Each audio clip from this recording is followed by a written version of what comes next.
আজকে গাড়িটা হট করে খারাপ হয়ে গেলো, আমি বুঝতে পারলাম না চালাতে চালাতে কী হলো, কারণটা কি খারাপ হওয়ার আমি বুঝতেই পারছি না। তো কী জানো কিসের জন্য হলো, আমি গাড়ি কদিন আগে ঠিক করে এনেছি গাড়ি, সত্যি করে এরকম জীবনে আমার হয়নি, প্রথমবার এরকম হলো। গাড়ি যদি জানে থাকো যে গাড়ি কীরকম হলো, চলতে চলতে স্টার্ট বন্ধ হয়ে গেলো অটোমেটিক। তো তোমরা আমাকে বলো কেন হলো এরকম, বুঝতেই পারছি না সত্যি গাইস, আমি কী করি এখন।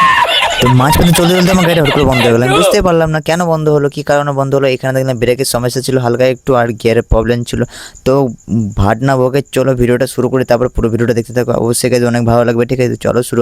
So hey guys, welcome back to my channel new video. তো কেমন আছো তোমরা সবাই, গুড মর্নিং সবাই, কি কেমন আছো তো সবাই বলো কমেন্টে। আর আমি আজকে চলে এসেছি ছুড়াতে এসে ভিডিও বানাচ্ছি, আজ অনেকক্ষণ করে ভিডিও কারণটা হচ্ছে আজকে সকালে আমি ভিডিও বানানো কোনো রাস্তা খুঁজে পাই না, একমাত্র রাস্তা ছিল আমার এদিকে ভিডিও বানানো, আর এদিকে লোকেশনটা খুব ভালো লাগলো দেখতে, ওই জন্য ফারাক্স চলে আসলাম ভিডিও করতে এদিকে। ঠিক আছে, আর আবহাওয়াটা তো খুব সুন্দর, আকাশটা দেখতে ও মাই গড, এত সুন্দর আকাশ তো আমি জীবনও দেখি না, এই প্রথমবার দেখছি এরকম আকাশ এত সুন্দর, ও মাই গড এত সুন্দর আকাশটা। আর আজকে চলে যাচ্ছি আমি কোথায়, আজকে সেলুন যাচ্ছি, চুল কাটতে, চুল অনেক বড় হয়ে দাড়িগুলো বড় হয়ে গেছে, ওই জন্য চললাম আমি গাড়িকে টুকটুক করতে করতে একদম সেলুনের দিকে।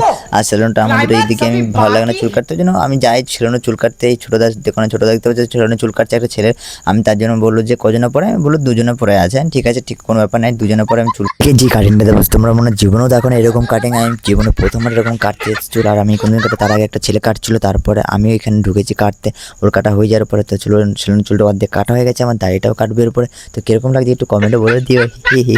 আমি এখন ব্লগগুলো বানাচ্ছি তোমাদের হাসানোর জন্য, ব্লগগুলো তোমরা কিরকম হাসো কিরকম কী ধরো আমি জানি না, তো আমি চেষ্টা করি অনেক হাসানোর জন্য, প্র্যাঙ্ক ভিডিও করার জন্য।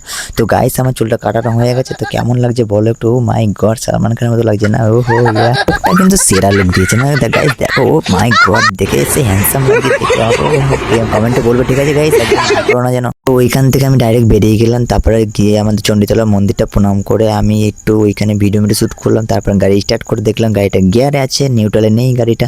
তারপর ওইখান থেকে গাড়িটা স্টার্ট করলাম একটা গিয়ারে মেরে, তারপর ওইখান থেকে টুক করে বেরিয়ে গেলাম আমি দোকান থেকে। রাস্তায় কি সুন্দর লাগছিল, কিন্তু এখানে ভিডিও করার কেউ ছিল না বলে আমি ভিডিও করতে পারলাম, ডাইরেক্ট বাড়ি চলে আসলাম।